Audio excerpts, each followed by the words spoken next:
नमस्कार। दिल से दिल तक हेल्दी हार्ट टॉक शो पर आप सभी का स्वागत है। मैं हूं आपके साथ दिव्या तिवारी। दिल की बीमारियों से जीवन को होने वाले खतरे अब कोविड काल में कुछ अधिक बढ़ गए हैं एवं हाल के वक्त में काफी स्वस्थ लोगों में सडन हार्ट अटैक भी देखा गया है। दिल से दिल तक हेल्दी हार्ट टॉक शो हर भारतीय को हृदय रोग के बारे में शिक्षित और सचेत करने की एक जन जागरूकता पहल है। आंकड़े बताते हैं कि भारतीय पश्चिमी देश के लोगों के मुकाबले 10 साल पहले ही हृदय के रोग से ग्रसित हो जाते हैं और इसके अलावा भारत में हर 33 सेकंड में एक व्यक्ति की हार्ट अटैक की वजह से मृत्यु हो जाती है। इसलिए भारतीयों को हृदय रोग से बचाने एवं जागरूक करने के लिए देश के सम्मानित इंडियन मेडिकल फ्रेटर्निटी के साथ मिलकर दिल से दिल तक हेल्दी हार्ट टॉक शो अभियान की शुरुआत 2018 में की गई थी।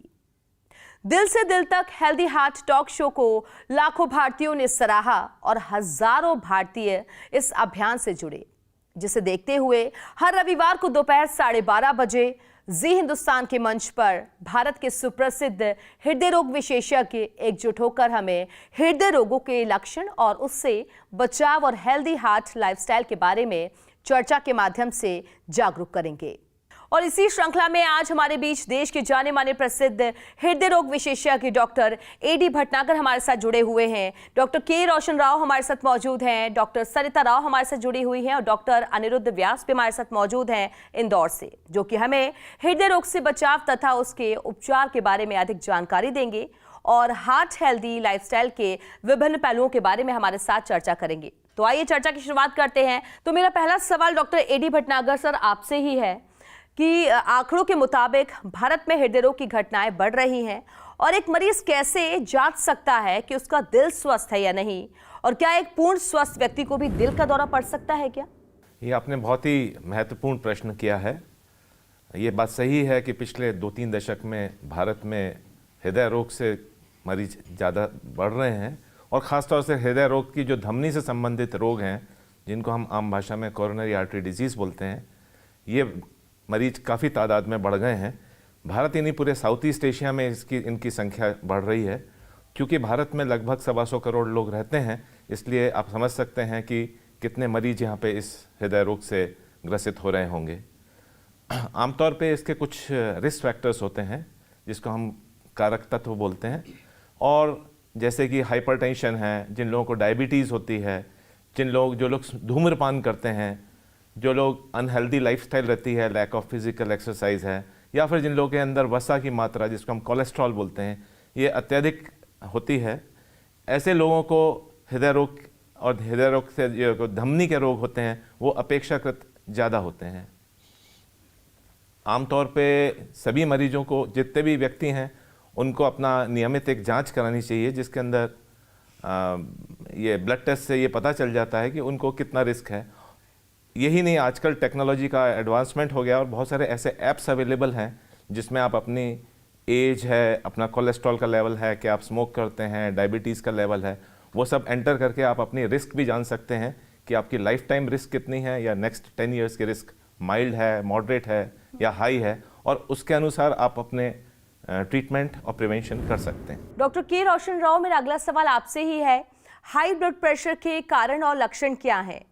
दवा और जीवन शैली में बदलाव कैसे हाई ब्लड प्रेशर को कंट्रोल कर सकता है? ब्लड प्रेशर का जिक्र कभी भी हार्ट की बीमारियां हो तो होना ज़रूरी है, क्योंकि आमतौर पर 30% लोग, जो जनरल पॉपुलेशन है, 30% लोगों को ब्लड प्रेशर होता है और इनका कंट्रोल, इसको 50% डिजीज़ भी कहा जाता है। इसका जो कंट्रोल होता है सिर्फ 12.5% में होता है, जो कि एडिक्वेट कंट्रोल होता है।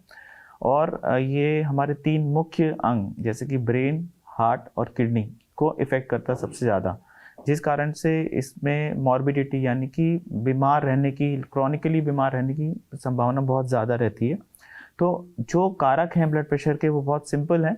एक तो मोटापा सबसे बड़ा है, दूसरा नमक का सेवन करना, अत्यधिक नमक का सेवन करना, तीसरा जो सबसे इम्पोर्टेंट है वो जेनेटिक है। अगर आपके दादाजी, परदादाजी, पिताजी को ब्लड प्रेशर है तो आप 30 साल में ये समझ जाइए कि आपको भी ब्लड प्रेशर होना लाजमी है, और उसलिए अपन को शुरू से, मतलब 25-30 साल की उम्र से ही प्रिवेंटिव एक्शंस लेने चाहिए ताकि ब्लड प्रेशर हमें ना हो, अगर हो तो जितनी लेट कर सके उतना हो।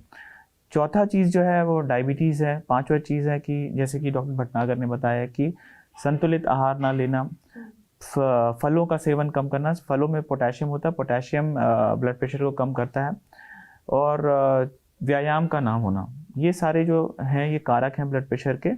और जो इनके सिम्टम्स हैं, ये इसको साइलेंट डिजीज़ भी कहते हैं या साइलेंट किलर कहते हैं। वो इसलिए कहते हैं क्योंकि इनके सिम्टम्स नहीं होते, ज़्यादातर सिम्टम्स कॉमन होते हैं, जैसे हेडेक होना, खास करके सुबह का हेडेक होना ये परिचायक है कि आपको ब्लड प्रेशर हो सकता है, वो इम्पॉर्टेंट है। दूसरा, आंखों के सामने धुंधला आना, थकान लगना, पेशाब के रास्ते खून जाना, सांस फूलना चलने में, ये कॉमन सिम्टम्स हैं। ये सिम्टम्स काफ़ी बीमारियों में मिल सकते हैं, इसलिए ब्लड प्रेशर का पता लगाना सिम्टम द्वारा बड़ा मुश्किल है, इसको नापना बड़ा आसान है। सब ब्लड प्रेशर नापिए और आप पता चल जाता है। और इस कारण से मे मेजरमेंट मंथ कहा, याद रख, मे मेजरमेंट मंथ। इसमें हम सारे जनरल सबको WHO ने कहा कि सबका ब्लड प्रेशर चेक करें, जो भी आपके पास आए उनका ब्लड प्रेशर चेक करें। इससे अपन को डायग्नोसिस बन जाएगा। Once we have diagnose blood pressure, उसके बाद हम उसका इलाज बड़े आसानी से कर सकते हैं। डॉक्टर सरिता राव, मेरा अगला सवाल आपसे है, हार्ट ब्लॉकेज के लक्षण क्या हैं? क्या कोई नियमित परीक्षण है जो अवरुद्ध धमनी का निदान करने के लिए किया जा सकता है? ये बहुत ही इंटरेस्टिंग क्वेश्चन है दिव्या जी। जब हम हार्ट ब्लॉकेज की बात करते हैं तो अक्सर जिन लोगों को ब्लॉकेजेस होते हैं कॉर्नरी आर्टरीज़ में, उन्हें जो सिम्टम्स है ये बहुत कॉमन है, जैसे कि सीने में दर्द होना। नाउ अक्सर ये जो दर्द है ये राइट में, लेफ़्ट में, सेंटर में कहीं भी हो सकती है। पीठ में भी दर्द हो सकती है, कंधों में दर्द हो सकती है, आपके दोनों हाथ में दर्द हो सकती है, और कुछ लोगों को जॉ में भी पेन होती है, गले में एक चोकिंग सा सेंसेशन होता है। अक्सर ये जो दर्द होती है उसकी जो कैरेक्टर होती है, it's like a central retrosternal crushing kind of a pain, दबाव जैसा फील होता है पेशेंट को भारीपन फील होती है। तो ये एक होती है सिम्टम जो पेन के बारे हम बात करते हैं। द सेकेंड सिम्टम खास करके डायबिटिक्स। इंडिया को diabetic capital of the world कहा जाता है, और अक्सर ऐसा देखा गया है कि डायबिटिक्स को पेन नहीं होती है, साइलेंट अटैक होती है, अक्सर उनमें सांस फूलती है। अगर आप पहले 5 किलोमीटर चल सकते थे बट अब आप 2 किलोमीटर में ही आपकी सांस फूलने लगी है, दैट इज़ अ साइन कि आपको शायद हार्ट की नसों में ब्लॉकेजेस है।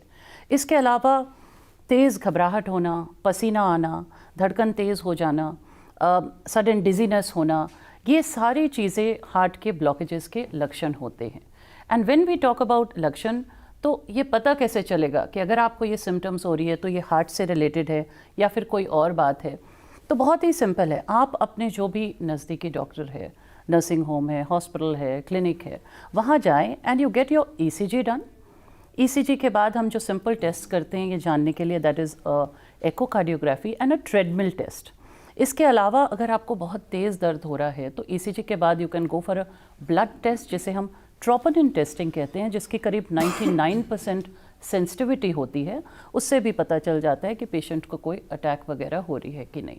सो these are very simple things, very easily available. India में बहुत इजीली अवेलेबल है ये टेस्ट, और आप अपना ध्यान रखें। डॉक्टर अनिरुद्ध व्यास, मेरा अगला सवाल आपसे है, पेसमेकर जीवन को कैसे बचाते हैं? बड़ा रोचक सवाल है ये। हमारा जो हृदय है उसकी क्रिया प्रणाली एक गाड़ी के इंजन की तरह होती है। तो जैसे इंजन में स्पार्क प्लग की वजह से इंजन चलता है और गाड़ी आगे बढ़ती है, उसी तरह हमारे हृदय के अंदर एक इलेक्ट्रिकल नेटवर्क होता है। उस इलेक्ट्रिकल नेटवर्क में बिजली बन के जब प्रवाहित होती है तो हार्ट की मांसपेशियों को ऊर्जा मिलती है, जिससे वो पंप करती है। इस इलेक्ट्रिकल क्रिया प्रणाली को हम मेडिकल लैंग्वेज में कार्डियक कंडक्शन सिस्टम बोलते हैं। इस कंडक्शन सिस्टम में कोई त्रुटि आने पे, जैसे घरों में वोल्टेज या तो बढ़ जाता है या लाइट चली जाती है, उस तरह की अवस्था हृदय में हो सकती है। उसमें हृदय की गति या तो अत्यधिक बढ़ सकती है या एकदम धीमी हो सकती है। ये स्थिति कभी कभी जानलेवा हो सकती है, मानो कि कभी हृदय पंप करते करते बंद ही हो जाए। ऐसी जानलेवा स्थिति के लक्षण ये होते हैं कि व्यक्ति को बार बार मूर्छा होती है, चलने में सांस फूलती है, छाती में दर्द हो सकता है, या फिर अत्यधिक धड़कन का एहसास होता है। ऐसे लक्षण होने पे हम ये बीमारी का डायग्नोसिस करते हैं और उसके इलाज के लिए पेसमेकर लगाते हैं। तो पेसमेकर संक्षिप्त में वो यंत्र है जो हमारे घर में इन्वर्टर और स्टेबलाइजर का काम करते हैं। उसी तरह का काम वो हमारे हार्ट में करता है। उसे एक बहुत छोटे सिंपल प्रोसीजर के द्वारा यहाँ लेफ्ट साइड में कॉलर बोन के नीचे फिट करते हैं और 2 तार के सिस्टम हार्ट के अंदर पोजीशन करते हैं। हार्ट के अंदर जो तार का पोजीशनिंग सिस्टम रहता है वो हार्ट के अंदर की बिजली की तरंगों को सेंस करता है और वो मशीन में भेजता है और वो मशीन उसके अनुसार हार्ट को बिजली देती है। इससे हार्ट का जो डैमेज्ड इलेक्ट्रिकल कंडक्शन नेटवर्क है वो पेसमेकर पे डिपेंडेंट हो जाता है और व्यक्ति की जान बच पाती है। मूलतः ये 3 तरह के होते हैं। एक तो साधारण पेसमेकर जो हृदय की गति को कम नहीं होने देता, एक इम्प्लांटेबल कार्डिक डिफिब्रिलेटर जिसे हम आईसीडी कहते हैं, वो हृदय की गति अत्यधिक होने पे सडन कार्डिक अरेस्ट के दौरान जान बचाती है, और तीसरा होता है सीआरटी पेसमेकर जो हार्ट फेलियर के मरीजों की हार्ट की पंपिंग कैपेसिटी बढ़ाने में मदद करता है ताकि उनकी क्वालिटी ऑफ लाइफ और क्वांटिटी ऑफ लाइफ बढ़ सके। एक बार फिर से डॉक्टर एडी भटनागर, मैं आपके पास ही आना चाहूंगी क्योंकि एक मिथक है कि क्या एंजियोग्राफी कराने वाले मरीज को एंजियोप्लास्टी भी कराना जरूरी है, ये सच है? नहीं, ये सच नहीं, ये एक मिथक है। दरअसल एंजियोग्राफी एक निदान है, एक डायग्नोस्टिक टेस्ट है। उससे हम सब ये पता करते हैं कि मरीज को हार्ट की जो धमनियां हैं उसमें ब्लॉकेज कहाँ है, कितना है और उसका इम्पैक्ट कितना पेशेंट्स पे हो रहा है। जबकि एंजियोप्लास्टी एक इलाज की पद्धति है। उसका पर्पस होता है कि जहाँ ब्लॉकेज है उसको ठीक करके वहाँ पे एक बैलूनिंग करके एक स्टेंट डाला जाता है। ये आवश्यक नहीं है कि जिस भी पेशेंट की एंजियोग्राफी होगी उसकी एंजियोप्लास्टी होगी ही। ये निर्भर करता है कि उसको किस प्रकार की बीमारियां हैं। यदि तीन या 4 धमनियां उसकी अवरोध है और ऐसी कंडीशन में हो सकता है उसको बाईपास करना पड़े। कई बार ऐसा होता है कि एक ब्लॉकेज तो है लेकिन इस लेवल का नहीं है जिसके अंदर एंजियोप्लास्टी करना आवश्यक हो, और ऐसे अवस्था में सिर्फ दवाइयों से काम चलाया जा सकता है। कई बार ऐसा होता है कि एक बहुत महत्वपूर्ण धमनी जो है उसमें ब्लॉकेज है और उससे हृदय का एक बड़े पार्ट को सप्लाई हो रहा है उसका, जो कभी भी मरीज की जान को जोखिम में डाल सकता है। ऐसी अवस्था में ये उसको विकल्प दिया जाता है कि एंजियोग्राफी के दौरान आप चाहें तो एंजियोप्लास्टी करा दें, जो फ़ायदेमंद रहता है उसके। डॉक्टर के रोशन राव, मेरा अगला सवाल आपसे है, एंजियोप्लास्टी और बाईपास में क्या अंतर है? एंजियोप्लास्टी और बाईपास बेसिकली 2 भिन्न पेशेंट सबसेट होते हैं और 2 भिन्न डॉक्टर्स करते हैं। जो एंजियोप्लास्टी होती है उसमें 1 या 2 धमनियों में ब्लॉकेजेस या 3 धमनियों में ब्लॉकेजेस हों जो छोटे हों। बाईपास 3 धमनियों में ब्लॉकेज या जो मेन नस होती है लेफ्ट मेन उसमें ब्लॉकेजेस हों या फिर बहुत लंबे कैल्सिफाइड ब्लॉकेजेस हों, इनमें बाईपास को हम लोग तवज्जो देते हैं मरीज़ों के लिए। और मरीज़ों को जो बाईपास होता है वो एक सर्जिकल प्रोसीजर है जिसमें पूरी स्टर्नम को कट के हार्ट को बाहर निकाल के फिर हम उसमें ग्राफ्ट लगाते हैं।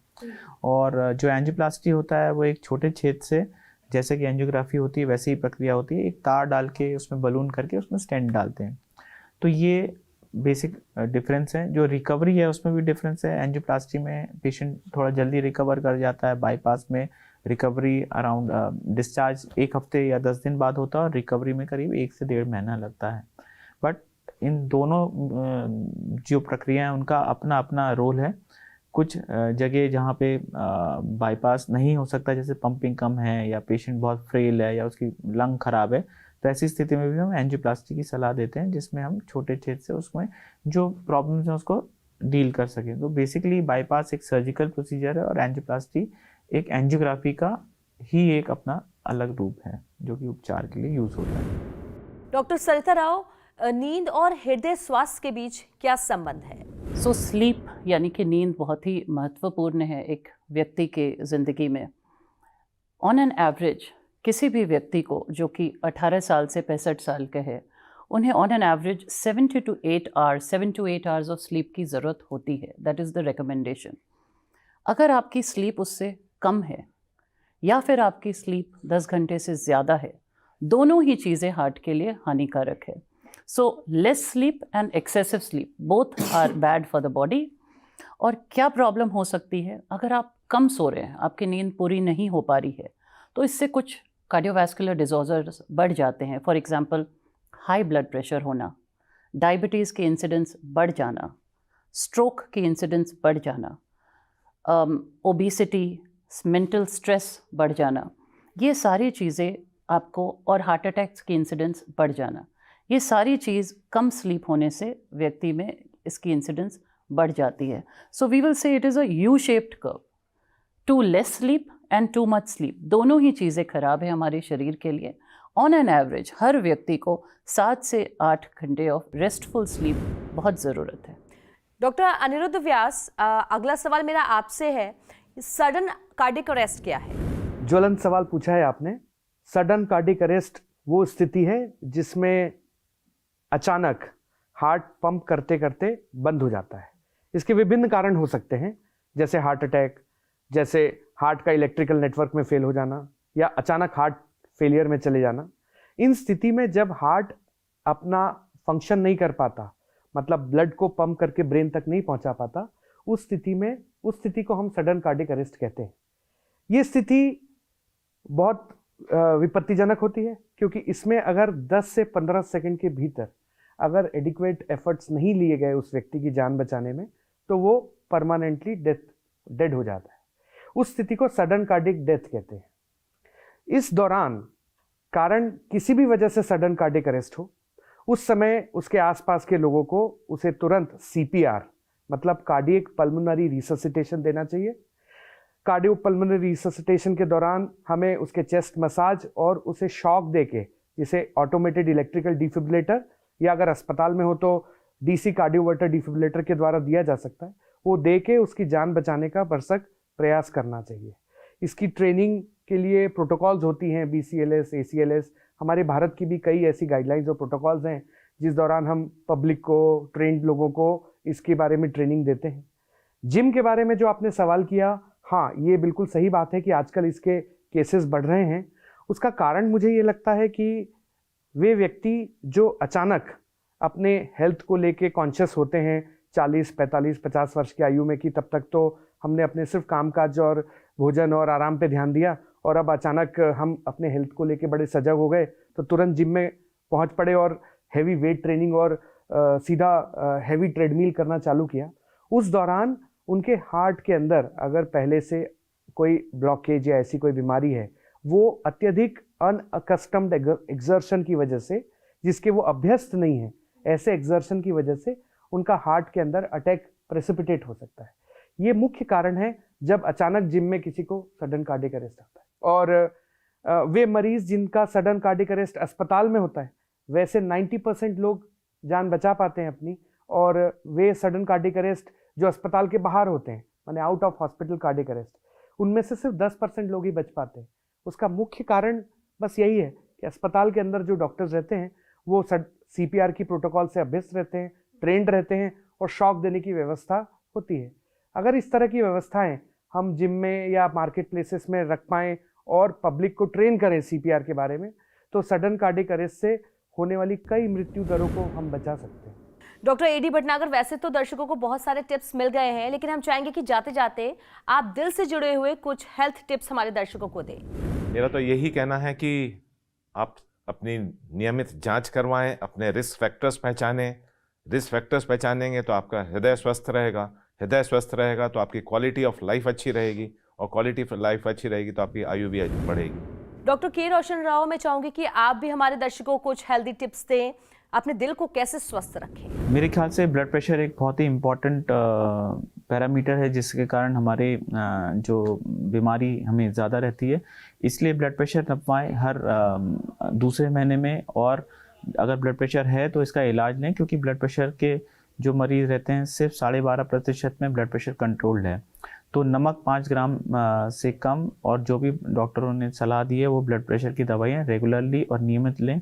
और जब भी आपको ब्लड प्रेशर डायग्नोज हो तो 5 किलो वज़न कम करें, ताकि आपकी दवाइयों में से कुछ हम कम कर पाएँ. डॉक्टर सरिता राव, मैं आपसे भी चाहूंगी कि आप भी हमारे दर्शकों तक मैसेज कन्वे करें कि कैसे अपने दिल को वो स्वस्थ रख सकते हैं. मैं ये कहना चाहूँगी सबसे कि आप अपने सिम्टम्स को इग्नोर नहीं करें, और ख़ास करके लेडीज़, आप सबका ध्यान रखते हैं बट अपने हेल्थ के बारे नहीं सोचते.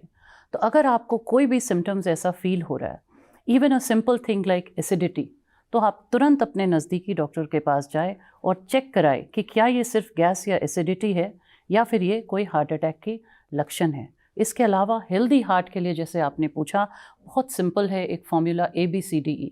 अगर 80 साल तक जीना चाहते हैं तो ABCDE, A यानी कि अब्डोमिनल गर्थ, मोटापा को 80 सेंटीमीटर से कम रहे। B यानी कि आपकी ब्लड प्रेशर, जो आपका डायस्टोलिक ब्लड प्रेशर है उसे 80 के आसपास रखे। C यानी कि आपका जो खराब कोलेस्ट्रॉल है, LDL कोलेस्ट्रॉल को 80 से नीचे रखें। D यानी कि आपकी डाइट और आपकी डायबिटीज़, आपकी फास्टिंग शुगर 80 के आसपास रखें। आपके डाइट में जब भी खाना खाएं तो 80 ग्राम ऑफ कैलोरिक फूड से कम खाएं। और E मोस्ट इम्पॉर्टेंट, एक्सरसाइज करें रोज़। रोज़ नहीं कर सकते हैं, बहुत बिजी हैं, तो कोशिश करें कम से कम हफ्ते में तो 80 मिनट आप एक्सरसाइज करें। डॉक्टर अनिरुद्ध व्यास, जाते जाते मैं चाहूंगी कि आप भी हमारे दर्शकों को मैसेज दें। मुझे लगता है स्वस्थ हृदय के लिए 4 चीज़ों को स्वस्थ रखना बहुत ज़रूरी है। वो है आहार, मतलब हमारा खान पान, विहार मतलब एक्सरसाइज, विचार मतलब हमारा थॉट प्रोसेस, और हमारा व्यवहार मतलब आपसी इंटरेक्शन। अगर ये 4 चीज़ें हमारी स्वस्थ रहेंगी तो हमारा हृदय भी हमेशा स्वस्थ रहेगा। और इसके अलावा मैं ये चाहूँगा कि जो सब व्यक्ति ये प्रोग्राम देख रहे हैं वे सभी अपने नज़दीकी डॉक्टर से परामर्श लेके CPR की ट्रेनिंग अवश्य लें। हृदय को स्वस्थ कैसे रखा जाए, इस पर आज हमारे दर्शकों के साथ महत्वपूर्ण जानकारी साझा करने के लिए आप सभी डॉक्टर्स का बहुत बहुत शुक्रिया। हमें यकीन है कि हमारे दर्शकों को महत्वपूर्ण जानकारी मिली है और आप सभी के द्वारा दी गई जानकारी का हमारे दर्शक पालन करेंगे। अधिक जानकारी के लिए लॉगिन करना ना भूलें फेसबुक पेज दिल से दिल तक हेल्दी हार्ट पर। आप सभी दिल से दिल तक हेल्दी हार्ट अभियान से यूट्यूब, इंस्टाग्राम और ट्विटर के माध्यम से जुड़ सकते हैं। लॉगिन करना ना भूलें।